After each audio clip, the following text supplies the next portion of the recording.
Hello, everyone, and welcome back to the Doctor Will See You Now. Thank you for your patience. If you are a regular viewer, we've been off the screen for a while between work and some other fabulous crime fiction festivals, which I hope you've managed to catch some of, but we are back. And as many of you know, if you are a frequent viewer, we're working our way through the programme that should have been Newcastle Noir 2020. And this evening, well, it's one of those moments where you have an author that you just know is destined for some fabulous, fabulous stuff. An author that was due to be on the New Blood panel. And New Blood, let's face it, for those of us who are crime fiction addicts, when there's a new author to get into, see what they've done with the genre, then it's just really exciting. So, without further ado, please, if you will, welcome Heleen Kist. Heleen, how are we this evening? Hello, I'm very well. It's so lovely to see you again. It's Can't great wait to for a see proper you. hug. Yeah. We first met at Noir at the Bar, Edinburgh, um, and and that idea of hearing you first read and thinking, wow, just some really punchy writing there, and was so wanting for you to be on a panel last year at the festival, and for other people, for a wider audience to get to know your work. But fingers crossed. Yeah, I'm a firm believer that we will come out of this and we will meet together again. Yeah. And sing Kumbaya. If you wish, we can do that as well. Personally, just if we can talk about crime fiction, but if you want to sing as Also well, good. no, we can do that. Now, your debut crime novel was In Servitude, yeah, and that came out in 2018. And it's a roller coaster of a family crime and betrayal, all that beautiful mix. Before we start to talk about your writing, I would be really grateful if you tell us, how did you come to get into writing crime fiction? Um, it was a bit of a whim, to be honest. I think I'm always very embarrassed when I'm around other authors and they tell me how they've been writing since they were 6 years old and always carry a notebook. And I didn't really, sorry about the flashing, I don't know what's going on. And when I achieved a certain age, I I like reading crime fiction. I've read a lot of crime fiction. Of course, when I moved to Scotland, I'm Dutch, for those who don't know. I moved to Scotland in 2001. My husband's Scottish. I read lots of Ian Rankin because that's what you do. And I lived in Edinburgh and really got into it. So I enjoyed it. And then, sort of in January 2017, when everybody was doing their New Year's resolutions, I decided I'm going to write a book this year, as one does. And it was really just a middle aged whim, crisis. And I never really expected it to be anything other than something my mother would read. And that's kind of how I started. So I didn't do an awful lot of research or an awful lot of looking at what the book should be like. I did take the James Patterson masterclass online, which was interesting, and he shares his outlining methods, which kind of fits with the way I had started thinking about the story. And then at Christmas that same year, I finished. I had basically in January committed to all my Facebook friends, I will write a book this year, and there's nothing like a deadline, so I did. Yeah. Yeah, crime is just fun. And I think the thing about my books is they're a little bit on the periphery of crime, and that's possibly just because I'm on the periphery of Scottish, on the periphery of a lot of things, in life. That, I think that is no bad thing, because it's on the periphery that very often that development takes place, those new shoots grow. I think to you know, it isn't necessary. It doesn't necessarily mean that what is happening, hasn't got some magic with it. Quite the opposite. I'm a firm believer of what happens on the margins is a beautiful challenge to everything else, and keeps everything turning over. So you wrote that first book, and just if we can stop there and have a little talk about that now. So a family dynamic, and I love the strap line. Do you owe your family your life?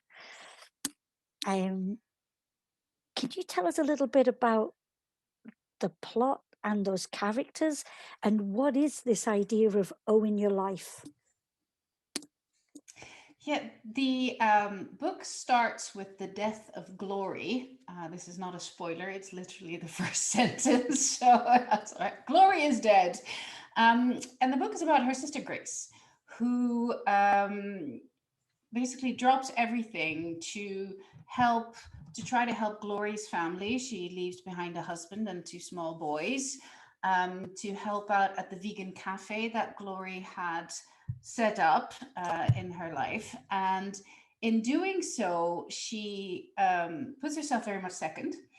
Ends up fighting with a boyfriend about these things, but she uncovers things about her sister that she didn't know. And one thing in particular is very disturbing, in that she has become embroiled with Glasgow gangsters through her vegan cafe. And the way that it's set up means that now Grace is basically associated with this and gets sucked into this dark world that she doesn't know.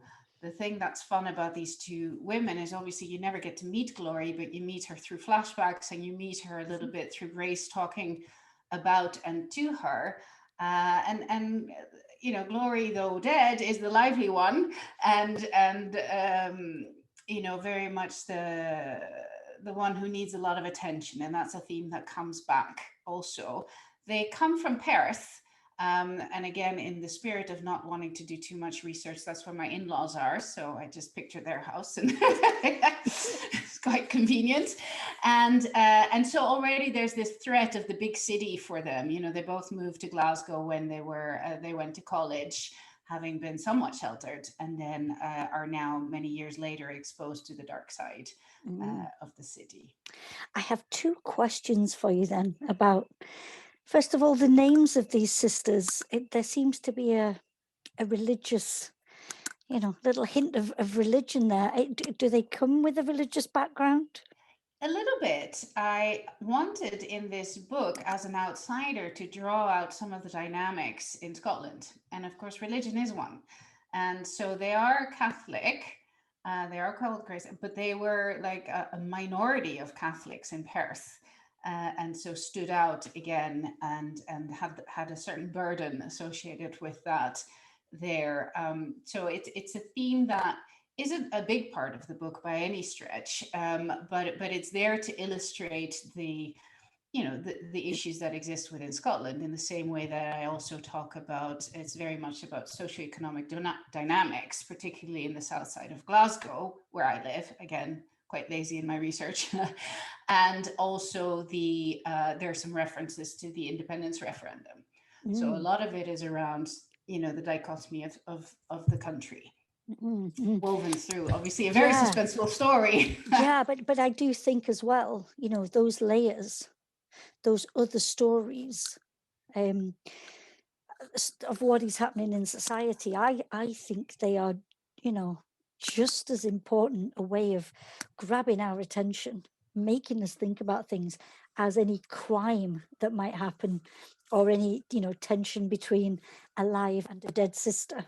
So yeah, and it's not just in the background, so some of it plays through into the dynamics between the characters. I mentioned Grace's boyfriend Dave. He's not welcome at Glory's and Stephen's house, and you don't know why, for a very long time. But he comes from the Gorbals, and so there's a little bit of snobbishness around that.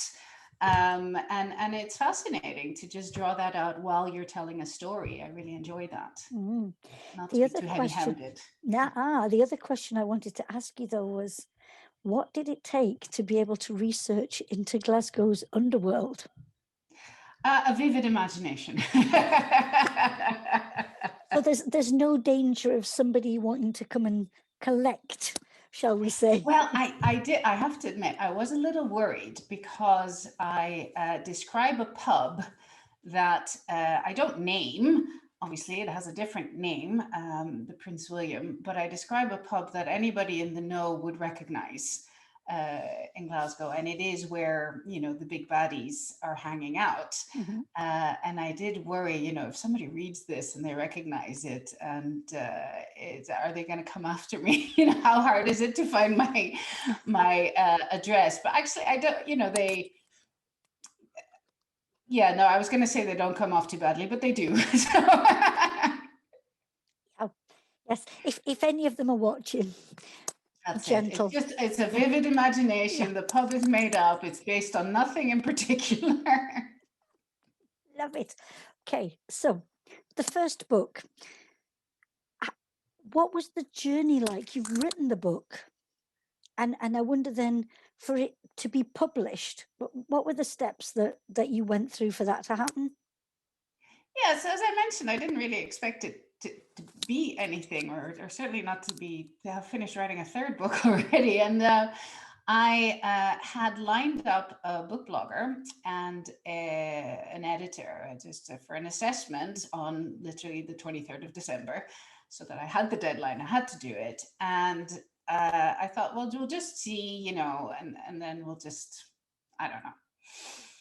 And the book blogger came back to me 4 hours later. She'd read it and just thought it was spectacular. And I was like, what? Oh, you mean it's a real book? It's like a real book that people might want to read. And the editor also came back about 2 weeks later. I gave him until past the Christmas period, and he said, "You've got a cracker of a novel here." And so that really changed the way I thought about it, thinking, oh, there's value. I'm a businesswoman. We don't give up value very easily. So, and I did try then. I did just started reading up on agents and what it takes to actually get published, as opposed to just press a button on Amazon. And I did submit to agents, and I think this brings us back to the periphery of crime, which is it's a mixed genre. My book, you've got this domestic suburban, in a sense, storyline mixed with gangsters, and it's just not very common. And I had a lot of rejections, and I had to remind myself why I was doing this. Mhm. I was doing this because it was a bit of fun. And so when it became not so much a bit of fun anymore, I thought, well, maybe I'll just look into the self-publishing again.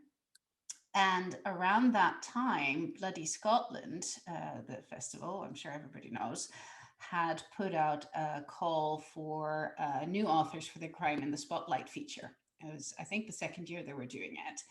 And I thought, okay, again, nothing like a deadline. I'm going to submit my 500 words. And if they pick me, then I will have to have a book. So I will have to self-publish, and I will just do that. And if they don't, then I'll figure out what I want to do. And I was very lucky because they did pick me. Uh, Yes. so that was a fantastic experience. My first crime festival, and I got to be on stage. I opened up for Lynn Anderson and Craig Robertson, who were Wow. nothing but charming and friendly to me, and managed to read to 400 people in front of me Mm. using the C word, which was quite a stressful moment. But the passage really needed it. and, and there was mostly a lot of giggling because it is a funny passage. I am. Do you know? I love hearing about how that chance that people have. There's been a number of authors who have been part of this. The idea of either spotlight or being at a festival and being at a workshop and coming along from there. So this idea of being part of a community already, yeah, having. Yeah, absolutely. I mean, I think had that not happened, I would have probably not even written a second book, and just being able to say to then I sent Sharon Berden a request, who I didn't know at all, but she was a well-known book blogger, if you Mm-hmm. like. I sent her an email. I said, listen, I've been picked at bloody Scotland. Would you read my book? And she said yes. And it was lovely because she came to see me as well as I was signing my books, feeling very grown up at bloody Scotland. And we're now very firm friends. And Beautiful. the community is really why I'm doing this. I've made so many friends, which for somebody, who is, I moved to Glasgow 7 years ago. The only people I knew were mums from school. I work alone a lot, so I don't have colleagues either. So it just opened up a whole new social side to my life, Mm-hmm. which I'm very grateful for. Yeah, and I'm so glad you took the journey eastwards and came and read, at Edinburgh or at the bar. Just again, that idea of sharing good writing, and sharing ideas. It's really important. So we have a book. We're starting to get known. Get good That's reviews. yes, Nice. which is brilliant. Now, some authors speak about, that tricky second novel. And just to give it an introduction, so that second novel, Stay Mad, Sweetheart, and I love the way it's described as an empowering feminist thriller. Yeah, it's great. A suspense novel that very much resonates to the spirit of the Me Too age, without a doubt. Um, but moving from that first book to Stay Mad, Sweetheart, was it difficult? I think it benefited from them being very different books. I actually had two ideas. I had the idea for Stay Mad Sweetheart, and just for context, my work is in strategy consulting. I work with a lot of technology businesses, venture capital, and stuff like that. And I felt, maybe I can be the John Grisham of corporate finance. That would be nice. So there was an element of that. And then I had another idea for story, which was a little bit more in the realm of in servitude. And I had a drink with Helen Fields when she'd come to read in Falkirk Library. And she Excellent. agreed to have a drink with me afterwards. And I said, listen, I've got these two ideas. Which one should I do? And she said, do Stay Mad. Because obviously it was very topical at the time. And I didn't, yeah, I didn't find it that difficult. I think because it was different and because I outlined completely everything in advance, it takes a long time to come up with the story. But then when the story is there, you can just crack on with it. And I don't think that I perhaps have the same crisis of where's this heading that Yeah. perhaps some other authors have. Mm, mm. And I wanted to ask you, because in the first book it was sisters, but in this book it's the dynamic between friends. Well, it's interesting. There are three women. Well, they're a friend. So the main character is Laura, who is a bookish data scientist. She's the founder of a data science startup, but she's very much in the background. And her colleague, her co-founder Justin, takes front and center in this. And her best friend Emily has a bad experience with a Hollywood actor who's visiting because he's in a play, and they meet because she's an event planner. And she writes about it on a blog, which then creates a stir on social media, and she becomes very cyberbullied and trolled, and that sort of flows offline, and she doesn't cope very well with that, as you can imagine. So Laura sets out to find the culprits using technology because that's what she knows. But she then gets pulled back into work all the time because her company is being sold to a big Silicon Valley Google like entity. And she has to collaborate with this very annoying, she finds, corporate financier called Suki, who is loud and just fearless. And Suki's very money motivated. She wants this deal done, and she needs Laura to just pull their finger out and get on board. And at the same time, Claire has taken over from Emily as the event planner of this big corporate conference, where they're going to announce the deal. So these three women get thrown together through their work, and there are friendships developing, but also in the way that many female friendships are. Sometimes it doesn't necessarily feel very friendly, and sometimes you do question ulterior motives. And again, this book is all about gray areas. It's about gray areas of consent. It's about gray areas of harassment and discrimination in the workplace. And it's about gray areas of friendship and culpability.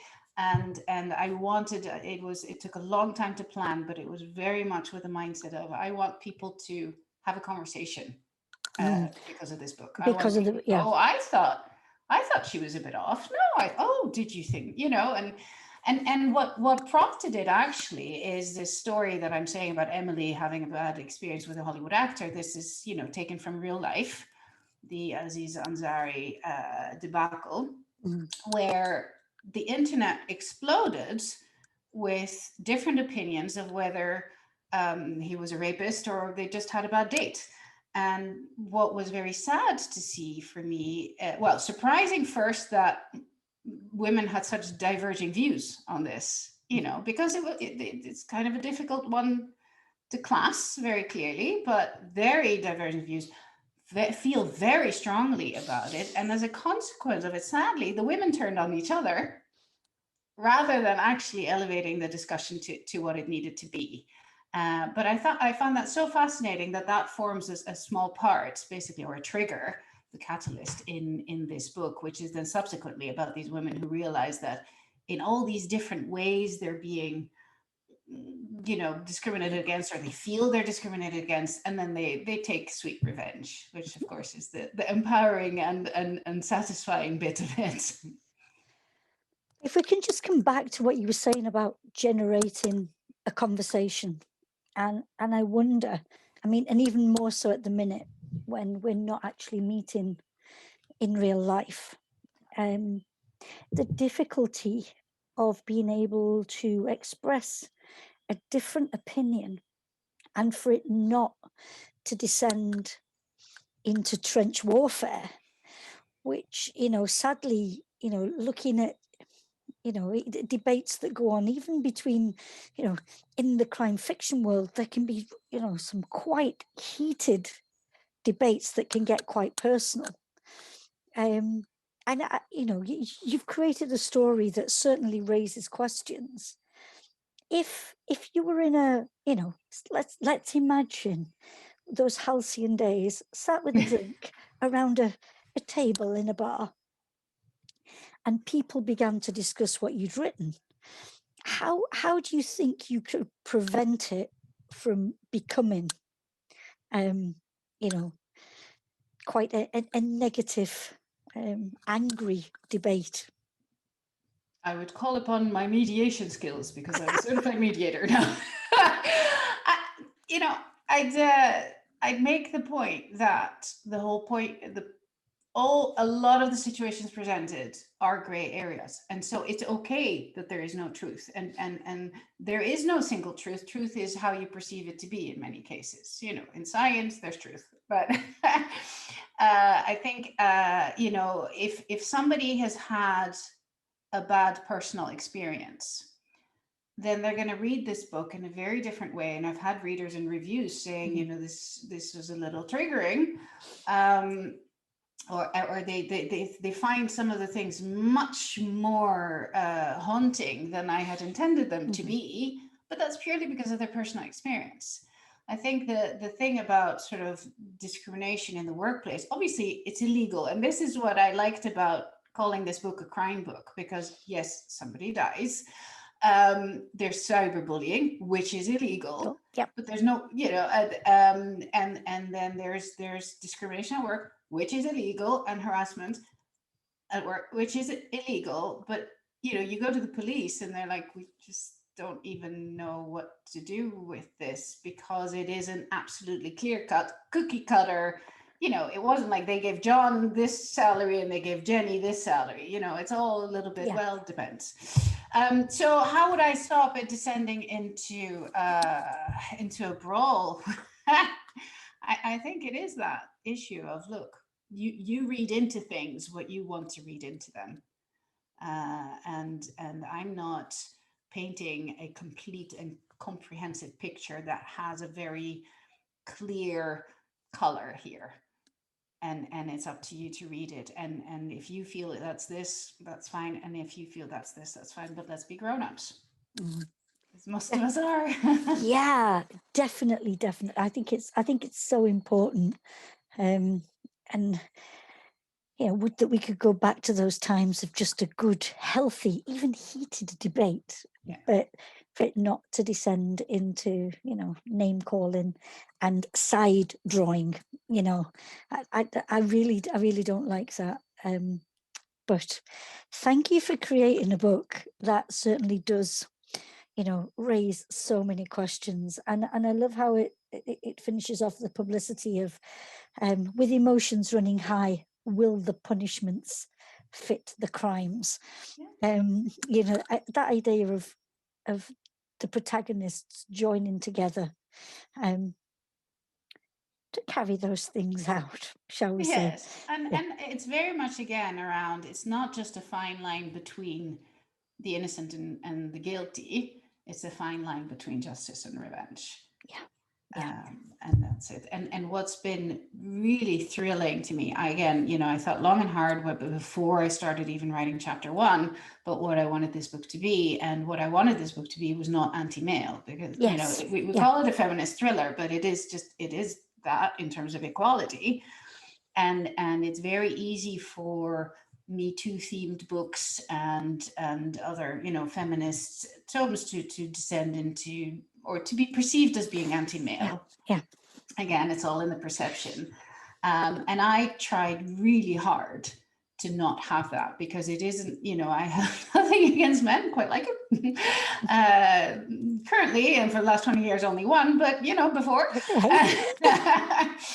And it's just been so wonderful that I've had many male readers, and my fellow writers at the Red Dog Press, and of course Red Dogs themselves are men, say this is fantastic, and some reviews have said, actually I now know what to look out for to be an ally, which is just wonderful. Like, if I Wonderful. can make one guy realize that he can quite easily be an ally, then that's wonderful.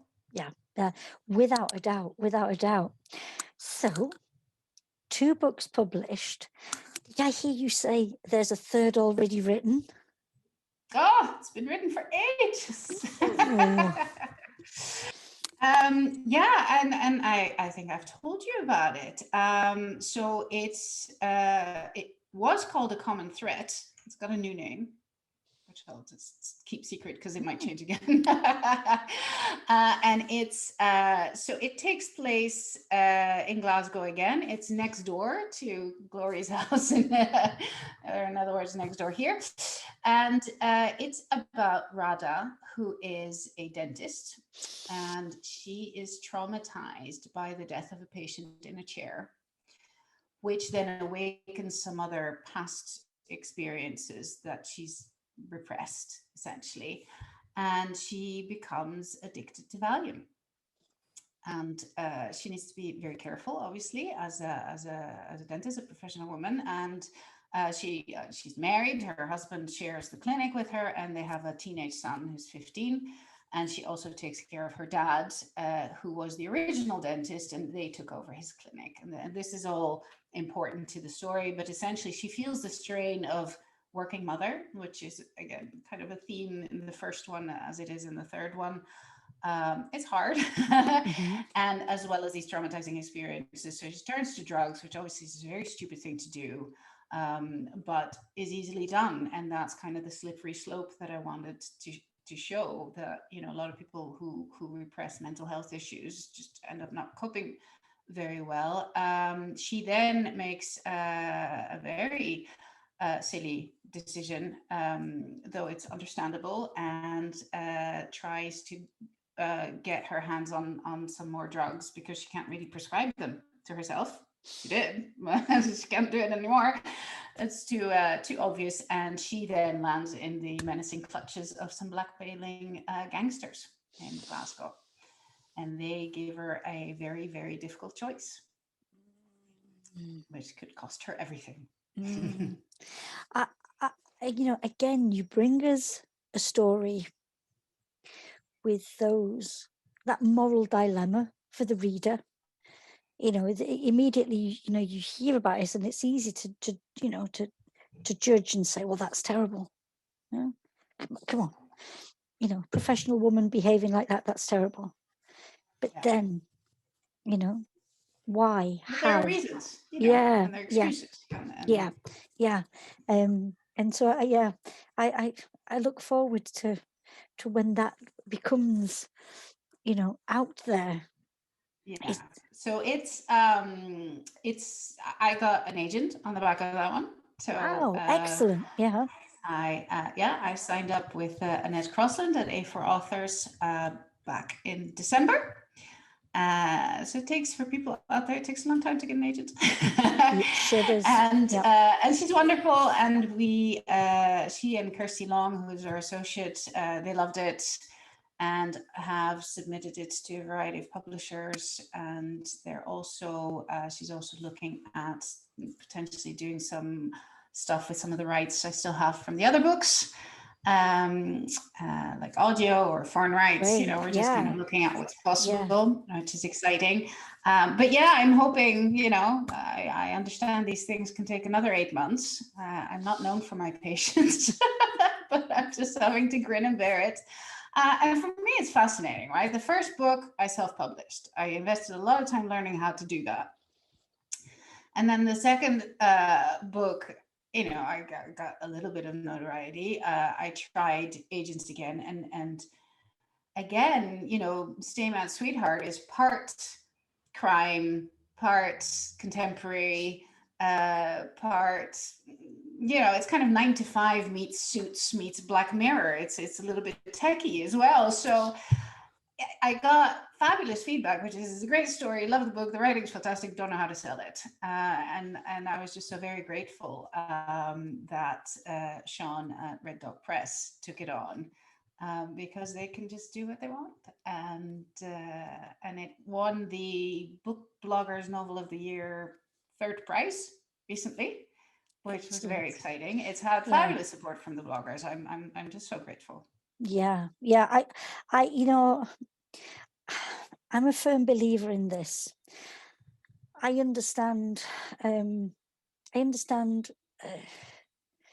industry. I understand, about publicity and the need to be able to market something. But I sometimes think that the reading public doesn't need for their literature to fit neatly in to certain categories, that I think we have the capacity for this fusion. And I think more and more so, the intersection between different genre and what that produces. I think, it's almost like a spirit of the age. If you look at films, TV shows, things just don't follow. At Parasite, Yeah. Comedy and horror and social conversation. No, I think you're right, and certainly, my readers tell me and review on the basis of saying, oh, this is so fresh and different. I just love this. I've not seen anything like this before. And I then think, well, mission accomplished. I want to bring something fresh to the table. And so the dentist book is again very different in that it has, a professional medical woman struggling as its centerpiece. It's interestingly, it's the warmest of my books, even though it sounds quite sort of awful what happens to her. But it is, it's quite close to my heart, because she has this 15-year-old son that I mentioned, who's distancing himself as 15-year-old boys will do. And she struggles with that hugely. And I remember when I set out to write this, people were saying, you should always write what you fear, not just what you know, which was, Stay My Mm. Sweetheart was what I know, but this one was what I fear. And I have a son who is now 16, but when I was writing it, he was 15. I also have a 14-year-old daughter. And that was my big fear. He's a huge hugger, and the idea that he would stop hugging was just too awful Mm. to contemplate. And it's that kind of whole 40 plus woman, you're working and your children are going away, and it's all pretty terrible. Yeah, yeah. And so the catharsis to be able to put that on the page, maybe. Yeah, I think so. And I think that the theme of, so for her it's, for crying out loud, well, you just ask for help. The reader's going to want to say that to her, because there are reasons, professional reasons, why she can't do various things, etc., and why she ends up in the place that she is. But ultimately she's one of these women who'll just bloody do it herself then. So if somebody doesn't pack the dishwasher properly, she will change it. If she's just taking on too much, and her husband, who's really not a bad guy, he's just a little bit absent, and he'll go off with his friends to cycle, and her dad comes every day to the clinic because she feeds him lunch, but if she stopped feeding him lunch, he'd probably not come. And Yeah. so she piles all this pressure onto herself, and I have friends like that, and I see women like that, and I just want to say, just let Yeah. go. Yeah. Just let go, otherwise this is going to spiral. And I've had friends who have divorced on the basis of they couldn't let go. So it's, again, I tried to infuse the books with a little bit of a theme or a recommendation, and in this case, which is to just, take a step back. Your husband's probably perfectly competent. Yeah. Yeah. Let him do Yeah, it. and your children will be fine. Heleen, it has been absolutely lovely to be able to spend time like this again. It's been too long. I am so grateful that you were able to join us in the consultation room this evening. And No drugs. no drugs, none of that. And I really look forward to that next book. Do let us know, because there'll be lots of shout outs from Newcastle Thank you. Noir for that. And as soon as we can, let's gather again over that drink and have those conversations. Yeah. Yes, I would love that. It's been really lovely to see you again, Jackie. Likewise. Good night for now.